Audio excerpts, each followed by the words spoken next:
28টা হইছে কয়টা হইছে 28টি ইয়া পর্যন্ত 28টা হইছে ওয়াও হা হামজা ইয়া পর্যন্ত কয়টা হইছে 28টি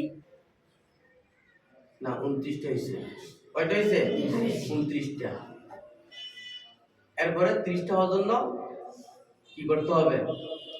আমরা ইয়া ইয়া দুইবার করি না কোন সময় করি কি না আরেকটা ইয়া দিলে 30টা হবে আরেকটা ইয়া দিলে কি হবে 30টা হবে ইয়াকে আমরা আবার দুই নামে পড়ি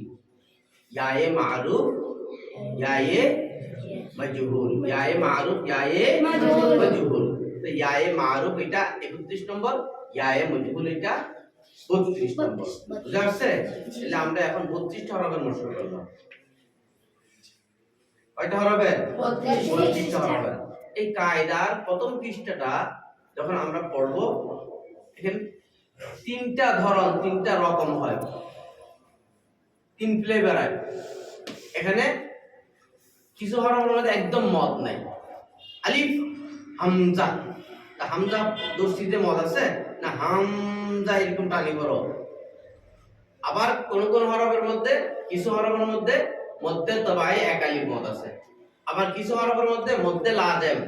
নিম্নে 3 আলিফ 4 আলিফ 5 আলিফ পর্যন্ত টেনে পড়তে হয়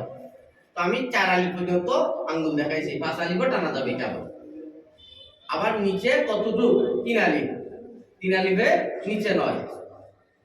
এন্ড জিম 5 আলিফ টানা এন্ড কি হবে জিম দুই আলিফ টানছে সুন্দর লাগছে জিমের উচ্চারণটা আর যদি একদম আলিফের মতো দ্রুত করে জিম পড়া সুন্দর হয়েছে না না মানে খেয়াল করতে হবে এখন আসেন মাতৃভাষা মস্ক নম্বর 1 মস্ক নম্বর 1 প্রাথমিক মস্ক বুঝছেন তো পারবেন তো ওই মাতৃভাষাটা মনে রাখতে হবে আপনারা কিন্তু আরবি পারেন ওই প্রাথমিক মস্ক আরবি হরফ পড়তে হয় 28টি প্রসিদ্ধ 29টি পড়া যায় 30টি হিসাবে 32টি আমরা এখন 32টা হরফের মস্ক করছি ওয়াও হা হামজা ইয়া 29 ইয়া 30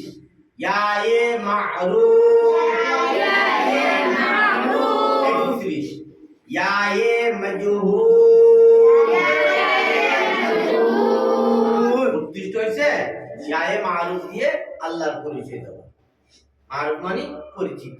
আর ইয়ায়ে মাজহুল মানে জমিনের মধ্যে যা অজ্ঞতা মূর্খতা জাহালাত আছে তার পরিচয় মাজহুল মানে জাহাল বুঝাচ্ছে এখন আসেন মস্ক নম্বর 1